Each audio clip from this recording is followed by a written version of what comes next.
I want to ask you, which of the areas in technology right now are you most intrigued about from an investment perspective? Okay, well, I think it's Bitcoin.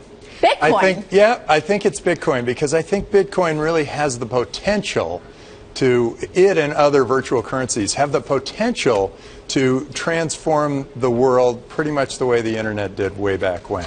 Yeah, I've heard that one before. A lot of people are saying that. Keep going. It's a way of all finance, all commerce, everything can be transformed by Bitcoin.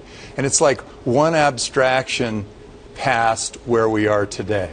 So it used to be we'd trade shells for services, and then it moved to gold for services, and then it was a note that says, I'll pay you gold for services, and that's when it started to get more and more abstracted. Okay, Tim, let me ask you, do you think it's Bitcoin in its current form as a currency, Bitcoin, or is it the technology behind Bitcoin that will eventually survive?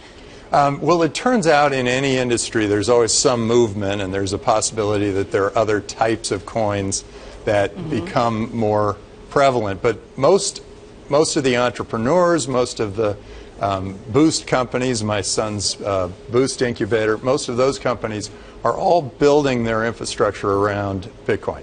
The reason I asked the question is Bitcoin has gotten so much negative publicity that you can't help but start to make the comparison to Napster. In other words, Napster was doing a pretty great thing when it started out, but it got saddled with a ton of legal lawsuits and threats of people going to jail. I mean, if you think about it, kids were downloading and sharing music files, and their parents were getting hit with lawsuits that could potentially bankrupt them. So consequently, the industry started to shift away from that, and they found a legal way to do this. I mean, you look at Bitcoin and the association it's had with things like Silk Road, for example, and the extreme fringe libertarian groups.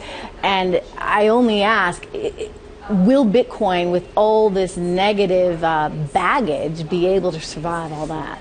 Yeah, I think it will. I mean, the internet itself had the same kind of weird baggage around it.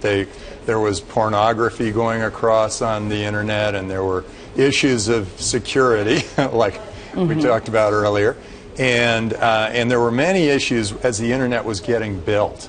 And we got more and more comfortable with it, it became a bigger and bigger part of our lives, and I think the same thing's going to happen with Bitcoin. Well, how much money are you or your son investing in it right now? Well, I have some Bitcoin, and I have investments in a number of Bitcoin companies, and I think that in general, and they're trying all different sorts of things. One's an insurance company, one is a way to use Bitcoin to buy things off the web, anything you need, just use Bitcoin. One is actually manning a Bitcoin ATM.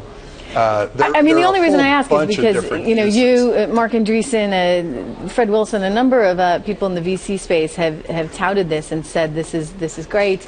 But then when Bloomberg investigated the total number of dollars that are actually being put to work here, it came up with about 110 million, which still in the scheme of things, it seems pretty small if there's all this enthusiasm. Yeah, the total value of all Bitcoin is about 7 or 8 billion. So it's sort of a good, successful business in the eyes of the venture community. Is the volatility ever going to change? I think eventually it will find its place. But it's going to be volatile for a long time. But I'll tell you, it's a lot less volatile than, say, the currency in Argentina or the currency in... Well, that's an interesting point. I mean, so if you're someone who's living in a country that's dealing with crazy fluctuations in your own currency, then something like Bitcoin is, in comparison, going to look stable. Well, not exactly stable, but maybe a hell of a lot better than some of these other currencies. At least there's hope. If you're, you know, you've got the U.S. dollar, you don't have to worry about a 30% price fluctuation in the span of a week or two. Yeah, that's true, and I think it's going to bounce around for a while, and I think people are. It's been somewhat stable between 400 and 600 for quite a while now.